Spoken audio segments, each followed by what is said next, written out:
Okay.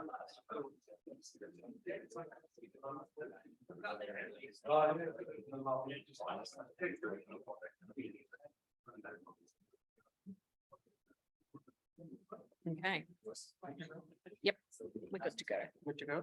Do I have to turn on anything? Now let's talk about that. Okay.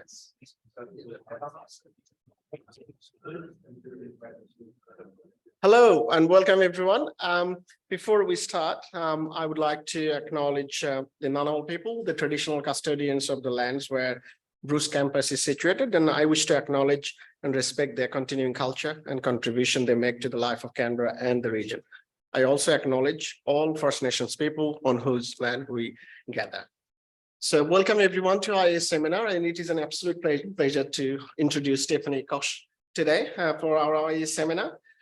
Tiffany is a research fellow at the University of Melbourne, and she's also the director of Amphibian Genomics Consortium.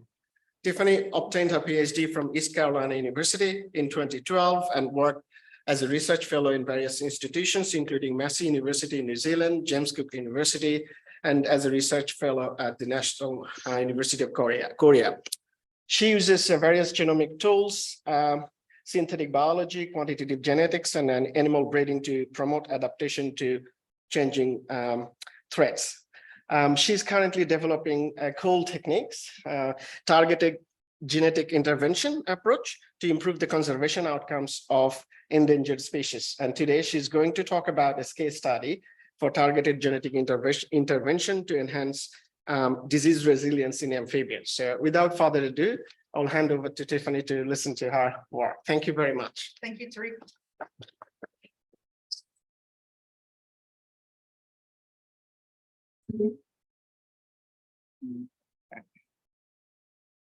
Hello, everyone. So thank you for coming today. So today I'm going to talk, as Tariq said, about how we can use the increasing knowledge that we're getting from genomic resources to attempt to solve challenging conservation problems, especially those for amphibians. And before I do that, I would like to acknowledge the traditional custodians of the land we meet on today, the Ngunnawal people, and pay my respects to elders past, present, and emerging. So before I get into this, I just want to say a lot of this is very preliminary. So we've only just had the funding for a couple of years to start to explore this. So a lot of this is going to be a proposal of what we're hoping to do, but I'm glad to discuss any of that with you at the end, and possible collaborations with anyone here today as well, given that this is a developing project.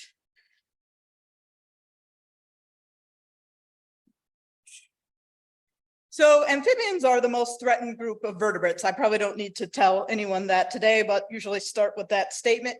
And one of the major threats to this group is the infectious disease chytridiomycosis.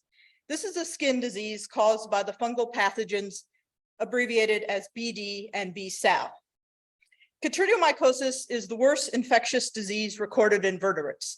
It has caused about 100 extinctions and currently threatens 500 more amphibian species worldwide. This disease is believed to have originated in Asia and has spread worldwide via the amphibian trade.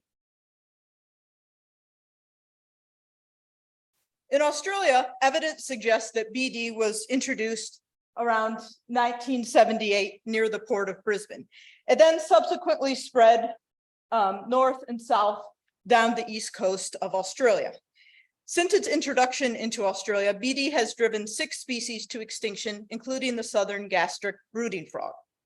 And 7 other species are considered at high risk of extinction and require intervention to continue to persist. The challenge with chytridiomycosis and many other wildlife diseases is that they are hard, if not impossible, to eradicate. They also impact species in pristine habitats, meaning that solely protecting habitats is not enough to conserve species threatened by the disease. So what options do we have as conservation biologists? Over the past 20 years, many methods have been suggested or trialed in an attempt to eradicate BD and restore susceptible amphibians to the wild. These have had varying degrees of success.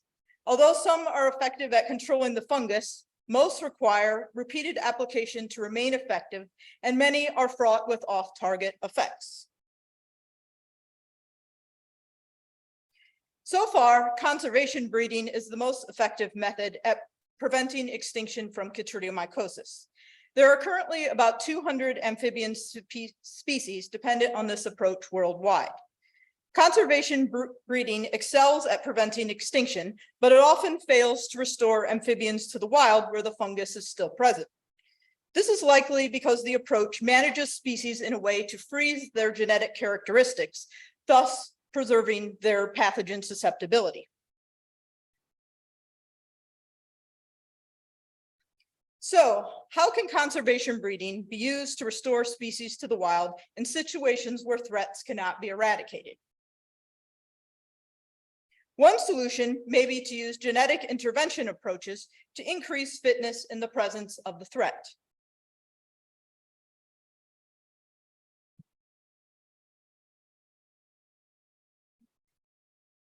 Sorry. So there are two main genetic intervention strategies for increasing disease resilience. Today, I'm going to talk about targeted genetic intervention due to its relevance to chytridiomycosis. Targeted genetic intervention, or TGI, is a toolbox of methods that promote heritable changes that are passed on to offspring. It increases the ability of a population to persist with threats like chytridiomycosis by changing the incidence of alleles that impact on fitness. These methods can be applied to both host and their symbionts. TGI approaches vary in how they promote genetic change and include methods such as synthetic biology, artificial selection, and targeted gene flow.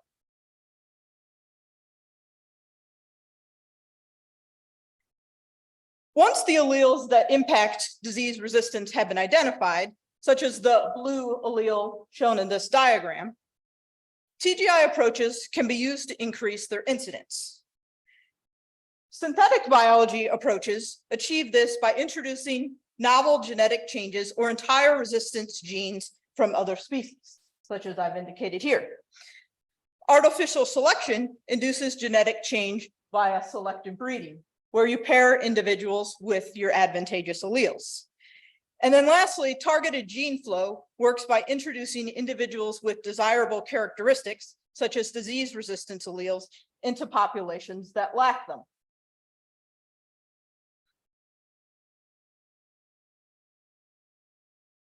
TGI has yet to be used for species restoration. However, it was developed using well-established methods from agriculture and model organisms. The first application of TGI for species restoration will likely be for the American chestnut tree.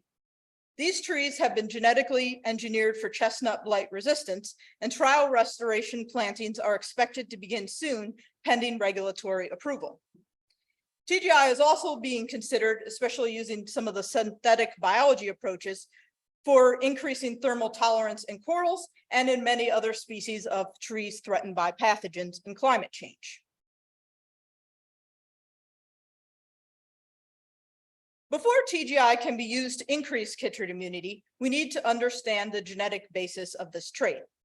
This requires considerable genomic resources, including high-quality reference genomes from species with different chytrid susceptibilities that are well annotated, and also match phenotype-genotype information, such as from disease challenge studies.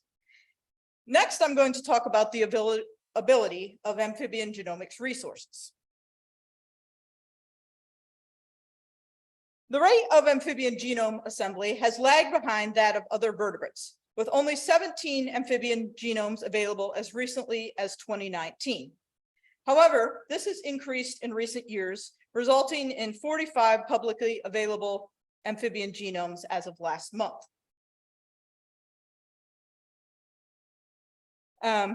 One of the newest genomes is from one of the focal species of my research group, the southern corroboree frog. And we sequenced this in collaboration with the Vertebrate Genomes Project.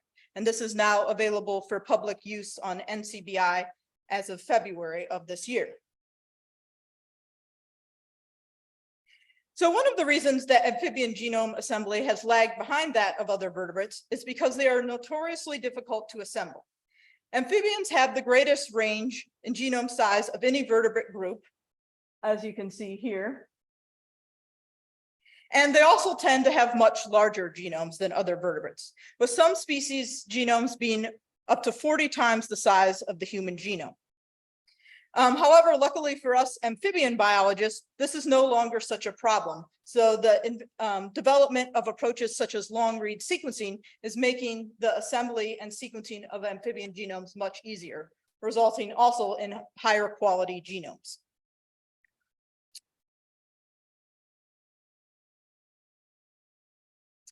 And so although it's great that amphibian genomes are becoming more readily available, they vary considerably in quality and completeness.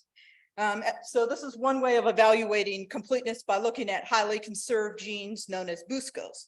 So in this figure, the complete and single copy genes are in blue, and those missing are in red. And so you can see, looking across the publicly available amphibian genomes, they vary quite a bit in quality from the best genome for Xenophus tropicalis, well over 96% complete, with the worst Scaphiophis couchii, less than 1% complete. And this matters because having high quality genomes is critical for approaches like TGI, as it impacts their value for understanding important fitness traits like immunity. Another major challenge of performing TGI in amphibians is genome annotation, with many genes poorly annotated. This is especially true for many immune genes, which are critical for understanding chytrid resistance, as many of these require manual annotation at the moment. Annotation is also challenging for other genomic elements, such as repeats, which I've shown here in this figure, looking again across the publicly available amphibian genomes. And repeats are very important for amphibians, and they actually take up a major component of their genome, as you can see here, with some species being over 80%. However, unfortunately, with the existing methods for annotating repeats, less than half are able to be annotated at this time.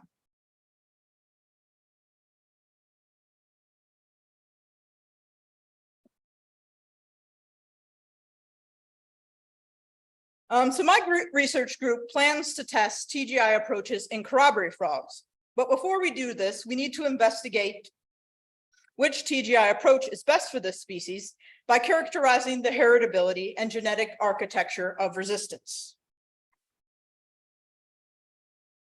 There are two species of corroboree frogs. Until recently, northern corroboree frogs were faring better in the wild than southerns, which are functionally extinct.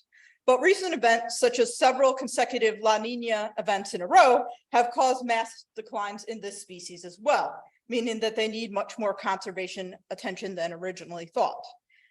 Taronga Zoo, Zoos Victoria, and Tindimbilla Nature Reserve have extensive captive breeding and reintroduction programs for corroboree frogs, and many of these include large in situ enclosures. However, despite releasing hundreds of frogs every year for over a decade, they still don't have any evidence of many animals surviving in the wild. Their current genetic management plan is designed in collaboration with the IUCN and strives to minimize the loss of genetic diversity from the founder population. One of the other reasons that this species is struggling is they co-occur with resistant species, which makes reintroduction challenging because it doesn't seem like it's going to be possible to eradicate the chytrid fungus from their habitat. But because, as I said earlier, southern corroboree frogs are the more threatened of these two species, most of our research to date has focused on them, but we're starting to incorporate northern corroboree frogs in our research program as well. And I'll talk a little bit about that today. So since TGI is a genetic approach, it requires adaptive traits like BD resistance to have a genetic basis and be heritable. In a pilot study, we showed that southern corroboree frogs have phenotypic variation at the individual and population level in survival and resistance after the BD infection, suggesting that there is a heritable component to resistance in this species. The figure here on the left shows survival in response to infection, and you can see that the green population survives longer than the other three. And in this figure, The green population also, several of the individuals seem to clear infection and survive, again suggesting that there is a possibility of heritable resistance. Since we have some evidence for a genetic basis for BD resistance, we're interested in understanding what gene regions are involved so that we can target them with TGI. My PhD student, Mickey Davidson, is investigating this now using a genome-wide association study approach. This consists of a large laboratory pathogen challenge study of 1,000 frogs from 30 different families. And in these frogs, after they've been exposed, we're measuring various different traits, such as pathogen load and time to survival. Pathogen load through time, and survival. The GWAS approach will allow us to characterize the genetic architecture of chytrid resistance. Genetic architecture is how many genes impact a trait and their effect size. The genetic architecture of chytrid immunity is unknown, but will likely follow one of two patterns. So here I've shown two Manhattan plots of different traits in cattle. And these traits have contrasting genetic architectures. And these plots have the chromosome location on the x-axis and significance on the y-axis. So what you can see is that this is an example of a simple genetic trait impacted by only a couple genes, whereas the one on the bottom has complex genetic architecture involving many.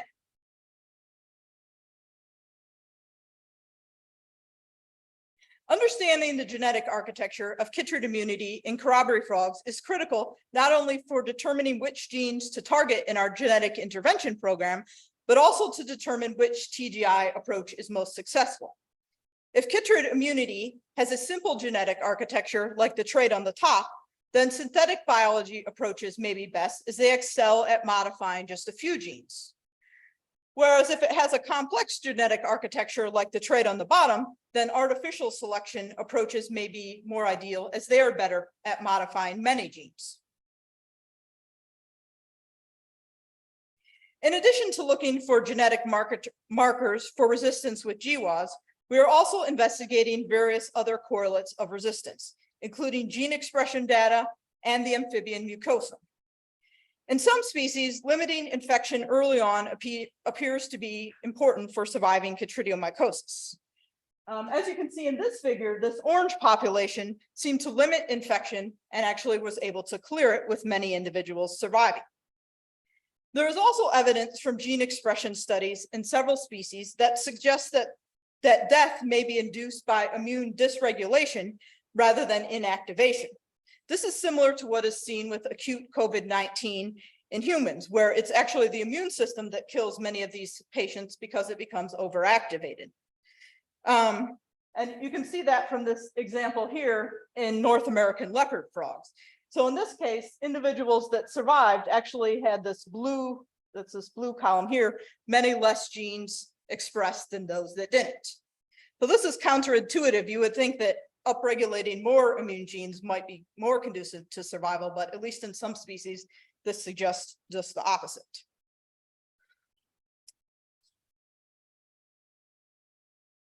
And there have been many studies that have been conducted examining how gene expression potentially impacts response to BD. But unfortunately, all of these studies use terminal sampling where the frog is euthanized at various time points for tissue collection. And so this does not allow you to discern whether any of these changes impact the infection outcomes or whether they're just a response to the animal being infected and preparing to die. My PhD student, Dan Ginto, is getting ready to study this. So he's going to look at how gene expression changes through time during the course of infection. And this will be done in southern corroboree frogs. So what we may see, as with the alpine tree frogs that I showed you at the back, is that individuals that survive and are able to limit infection are doing some either increasing or decreasing expression of various genes at early time points. But this will be the first time that anyone has looked at gene expression in infected corroboree frogs. So time will only tell if they are distinct from the other species. The other thing that Dan will be looking at is how chytrid susceptibility is impacted by age. And this will be important for the reintroduction program to help us identify which age groups are best for release, given that they're more resistant at these time periods. We're also interested in comparing the two corroboree species to determine if they differ in chytrid susceptibility. As I mentioned earlier, northern corroboree frogs have persisted longer in the wild than southern corroborees, leading many people to believe that maybe they're potentially more resistant. However, this could also be due to environmental factors. So we're going to be evaluating this in the lab to determine if these species differ. Melissa will also be looking at gene expression in this species to see if they have a contrasting approach to response to the pathogen.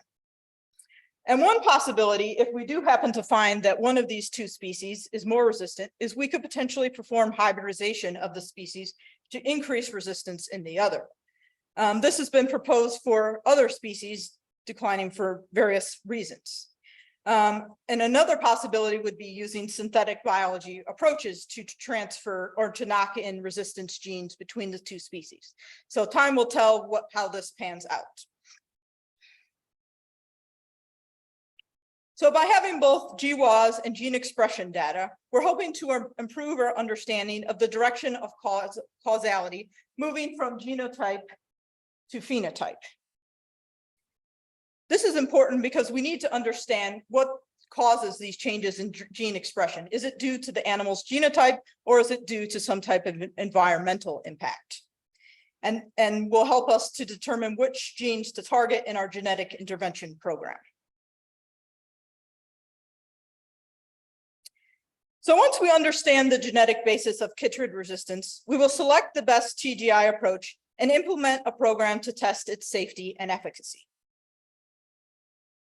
This program will be staged with many safety checks built in, and we expect this to take 10 to 20 years to complete. It will also involve long-term monitoring once TGI frogs are released into the wild to ensure effectiveness. If successful, we believe this can be used as a proof of concept for restoring other species threatened by chytrid to the wild. I will now discuss some of these steps in more detail. Once we perform TGI, we will screen the TGI frogs in the lab to evaluate if they have increased BD resistance. We will also be screening the frogs for off-target effects. And what we screen for will depend on the TGI method we use.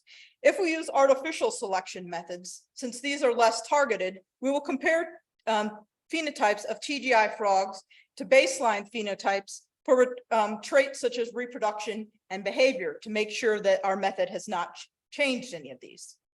If we use synthetic biology approaches, some of these are known to induce off-target mutations. So we will be sequencing the genomes of these frogs to ensure that this has not happened.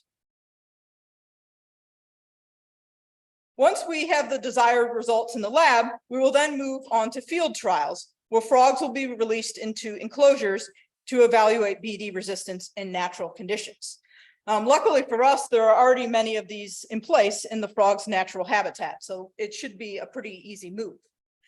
This is very important because we need to evaluate if any of the changes that have been made to these frogs impact how they survive in the wild. And so these frogs will be exposed to things like temperature shifts, drought, native microbes, and interactions with competitors. And we will evaluate if they are any different from the original animals. After all of the previous steps, if the TGI approach has passed all the checks for risk and efficacy, and we received all the necessary regulatory approval, we can begin limited releases. And of course, this will involve monitoring to ensure that the frogs are surviving after release and there are no unintended ecological impacts from this procedure. So you may be wondering how we plan to address the potential controversy of releasing frogs modified by TGI. In addition to evaluating the safety and efficacy of TGI, one of the goals of our research program is to increase discussion with the public on the concerns and risks of these approaches. This is a planned component of our project once we've established efficacy of these approaches in the lab, and will involve discussion with all possibly impacted stakeholders. This would include the general public, indigenous people, and local communities. And this will be an iterative process occurring throughout each stage of the research program. There is limited data on the public perceptions for the use of TGI for approaches for conservation. A recent public opinion survey conducted by CSIRO on the possible use of synthetic biology for species conservation suggests that the majority of the Australian public are at least moderately supportive of the application of synthetic biology approaches for wildlife conservation. The figure on the left shows the percentage of Australians that support the use of synthetic biology for conservation, and that on the right indicates their emotional responses to questions concerning synthetic biology. Public perceptions for artificial selection approaches, such as selective breeding, have not yet been evaluated, but these approaches are widely used for breeding companion animals and livestock, so are much less likely to be controversial. The main goal of our TGI research program is to evaluate the value of this approach for conservation. We are also interested in discussing the development of best practices for TGI with other scientists, land managers, and conservation practitioners. Although we will evaluate TGI in controlled settings, whether or not it is ever used for species restoration is not the decision of scientists like myself, but rather that of society. I plan to provide the evidence on the safety and efficacy of these approaches and then allow society to make an informed choice of the value of TGI. In summary, TGI has many potential advantages over traditional genetic management approaches. It allows species to survive in the wild in the presence of intractable threats like chytridiomycosis without continued intervention. And most importantly, because this approach restores species to the wild, it restores their critical ecosystem services. TGI differs from traditional conservation breeding by focusing on promoting adaptation rather than preserving adaptive potential. These methods therefore create highly adaptive species by promoting genetic change. However, due to the potential loss of adaptive potential from TGI, it should be performed with caution, which is why we have all of these safety checks built into our research program. TGI also requires investment in genomic resources to understand the genetic underpinnings of adaptive traits. This is necessary to ensure that intervention methods are effective and also to ensure that they are targeted to minimize unintended impacts. Lastly, consideration should be given from the project onset to regulatory requirements and public perceptions to ensure that TGI modified species will be allowed to be released. So in conclusion, the increasing availability of amphibian genomics resources creates many opportunities for understanding disease resistance in amphibians. And understanding the genetic basis of disease resistance can inform methods to increase it. TGI is a promising solution to allow amphibians to survive with diseases like chytridiomycosis. So before I move on to questions, I just wanted to mention that my research group is looking for collaborators to establish many of the resources I've listed here. And I'd be happy to discuss any of these with you today or at future time points. And we are also interested in collaborating with social scientists to better understand the public's perception of these approaches. So if you happen to know of any that might be interested, please send them our way. And one last thing, to help facilitate the development of genomics resources for amphibians, I recently launched the Amphibian Genomics Consortium with my colleagues Maria Torres Sanchez and Andrew Crawford. This initiative is open to anyone interested in using genomics tools to better understand amphibian ecology, evolution, and conservation. If this interests you, please check out our website and fill out our sign-up form. And we'd be very helpful or very appreciative if you'd help spread the word about TGI to your students and colleagues. And we have a meeting coming up soon. For the time being, these are going to be virtual given it's an international group, but we will probably try to plan some in-person meetings at such as the World Congress of Herpetology event coming up next year. So thank you everyone for listening to my talk today. I'm very appreciative. I'd just like to conclude by thanking the various members of my, whoops, forgot to change that. The various members of my research group and other collaborators who are helping me to develop TGI approaches in amphibians. I'm especially grateful for the teams at Zoos Victoria and Taronga Conservation Society for their support and for providing all of the animals that we use for our research. And lastly, I'd like to thank the Vertebrate Genomes Project for sequencing the southern corroboree frog for us at no cost. And everyone here today from the Institute for Applied Ecology for inviting me to speak and giving me this opportunity to talk to you today. And from there, I'll take any questions. Thank you.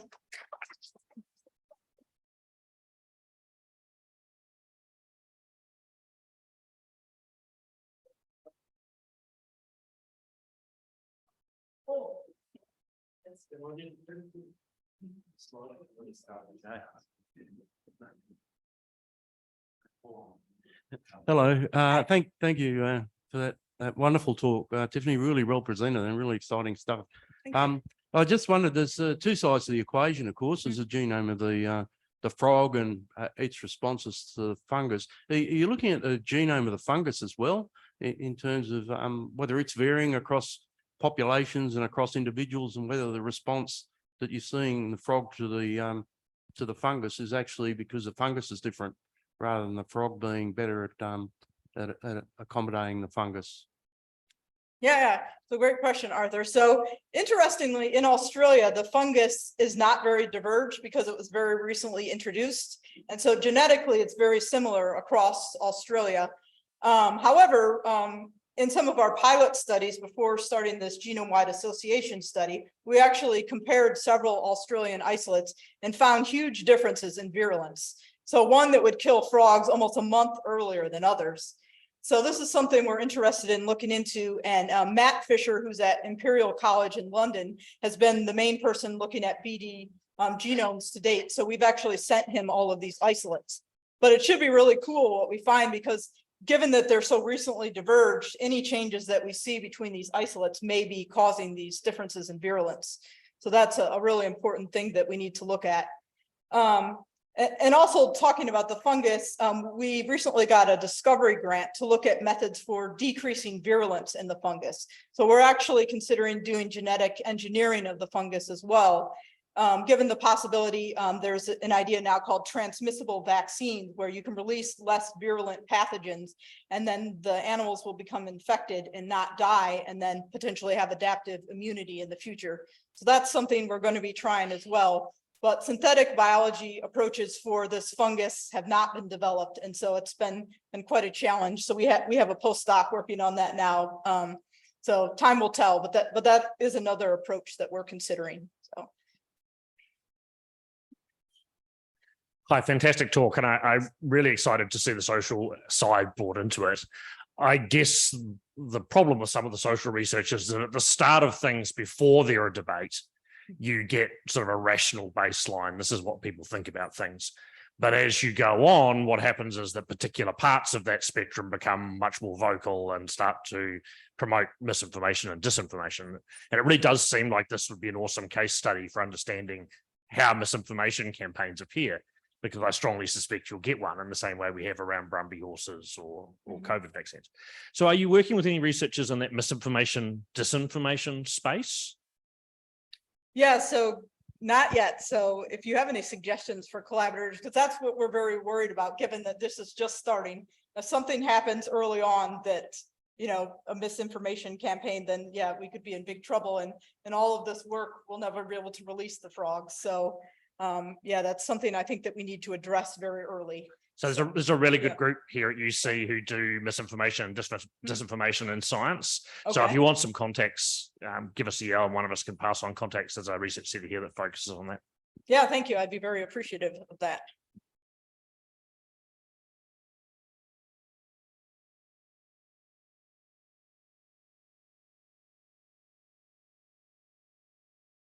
Thank you. So you're going to look across, I guess, individuals within corroborees for evidence of kind of resistance, but obviously frogs themselves differ markedly from species to species in terms of the resistance. They sound like Crinia that occurs with the corroborees seems to get real high infections and doesn't seem to be impacted at all. So is there opportunities in not only to look at genomic differences within the frogs, but across species as well to identify potential targets for TGI? Yeah, so that's actually another goal of mine. So I've recently submitted a discovery grant to do that. Looking across, Crinia would be one of the comparisons, given that it's another myobatrachid. And also we're planning to include Myxophes fleyi. So yeah, and that would also be very beneficial because if we don't find much resistance in the corroboree frogs, then we're going to have to move to something more drastic, which might involve moving entire genes from a resistant species into the corroboree frog. So having this wider comparative approach will give us more options than our current approach. But the reason that we started with just looking within the species is this would probably be the least controversial and the easiest, especially if we were to just implement a selective breeding approach. If we don't find it, then we'll be able to say we looked for it and that's not an option. We have to move to plan B, but we have to start there and then kind of spread out from there. Yeah.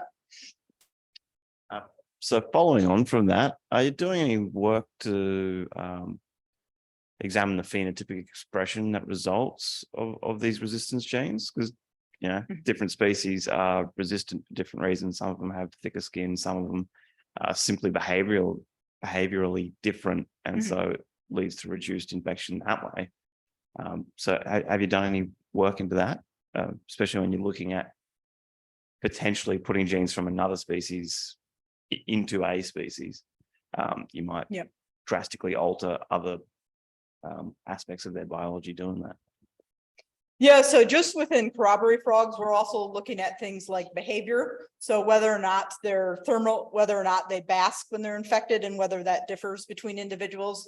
And we're also trying to develop other phenotypes we can measure. So the two main things that we look at right now are days survived and infection load through time. But we're also trying to develop other measures, such as we're collecting the mucosum of the frogs at the beginning, and we're going to see if that differs among individuals in its BD killing ability. But yeah, when you're talking about looking across species and possibly performing genetic engineering between species, the impacts of that are unknown. So that's why we'll have to be very careful if we insert a gene from a different species into the corroboree frog, that there's no other unintended impacts on their ecology, behavior, a myriad number of other things. So yeah, we'll have to be very careful to evaluate that before these frogs are ever released, because certainly there could be many impacts, of many of which we probably can't even imagine before trying it. So yeah.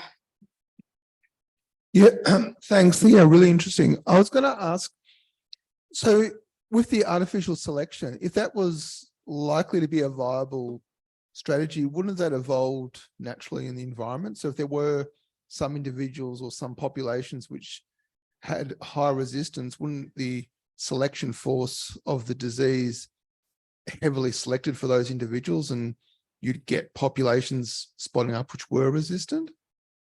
Yeah, so that's a great question. And in fact, some species have evolved resistance in the wild. There's evidence of that, including Myxophes fleyi from Australia, but it certainly has not happened in corroboree frogs. And they actually had more time than some Queensland species, which populations plummeted right away. Corroboree frogs kind of hung on for many years, but it doesn't appear that they evolved any disease resistance in the wild.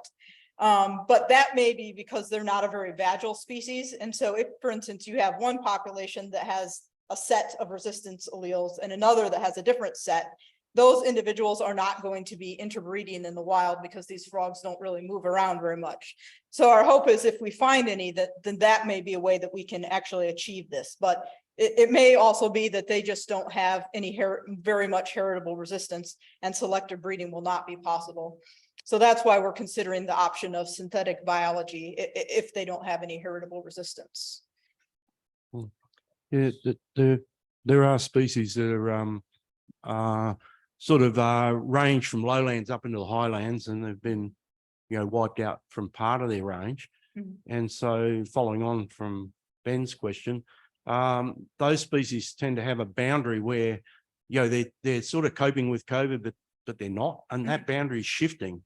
And presumably it's shifting because there are genes under selection in response to COVID And so that's a really fertile field for looking for genes under selection in response to COVID. I know there are people looking at James Cook University, I think.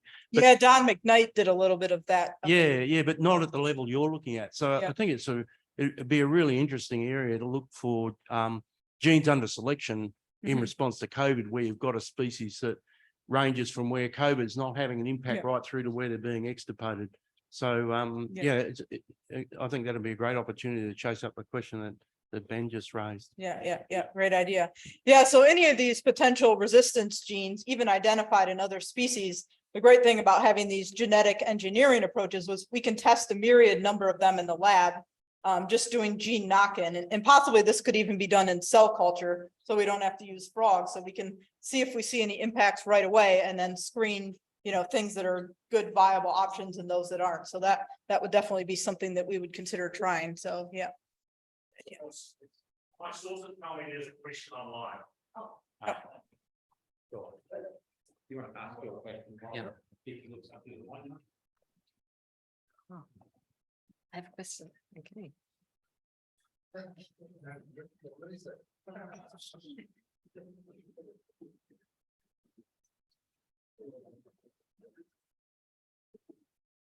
Hi, Tiffany, can you hear me?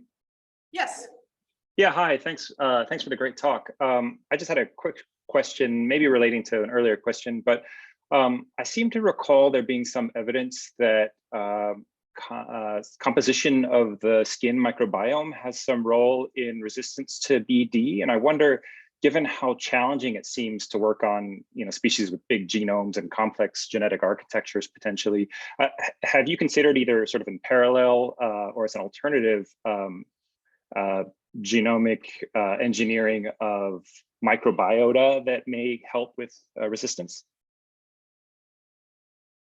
Yeah, so we're actually going to be looking at the microbiome in the crabbery frogs as well, but we haven't considered engineering that.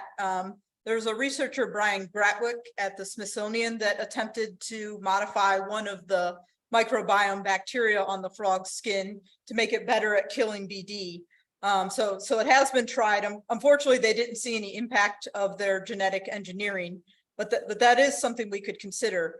I guess the reason that I've kind of avoided it to date is that it's so complex. So how transferable the microbiome would be from one species to the next and is not known. And the other problem is that a lot of these impacts that they see, they only see them in the lab. And then when they try to introduce frogs with this modified microbiome, they quickly lose it. And one of the issues is because it differs so much from captivity to the wild. So even if we don't specifically choose to work with the microbiome in corroboree frogs, we're definitely going to have to think about it, which is why I said we have to move to these outdoor exclosures as soon as we can, because they have such a different microbiome in captivity and the wild. We need to know if any of the changes that we make will be transferable. So yeah, we're definitely going to be thinking about it, but maybe not in the way that you mentioned. So does that answer your question? Yeah, thanks. Thanks, Stephanie. Really interesting talk. If TGI does work for amphibian species, is it applicable? What do you think? Is it applicable for different isolates of BD and also in a broader scale, different diseases, common diseases in amphibian species like B-cell and also rhinovirus? Yeah, so we're hoping this will be used as a proof of concept for other amphibian species and potentially other diseases, but the genes that are targeted will probably vary. So they may vary even within populations, hopefully not. And a lot of this will depend on the genetic architecture, as I mentioned, of resistance. So if, for instance, which is pretty rare, but we could potentially find some gene of major effect so it has like a very simple genetic architecture. That may be common across species. And if that's the case, then this could be targeted across species around the world. But it's more likely that it's going to have a complex genetic architecture involving hundreds of genes. And again, this may vary across populations and across species. So only time will tell whether or not the same set of genes can be targeted across species and diseases. But we definitely think that the approach of adapting the frogs to be resistant may be applicable across other species. Thanks. There's no other questions.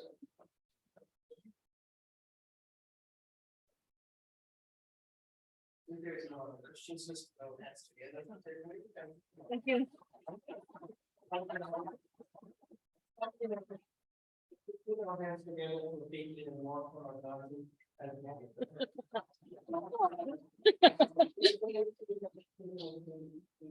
Somewhere on campus. For lunch? Yeah. For lunch. Yes. So thank you so much. Yeah, thank you, Tariq. Yeah, and please feel free to email me if you have suggestions for collaborators I should contact or interested in collaborating. I'm keen, given we're just starting, so have lots of unanswered questions. So yeah, please do.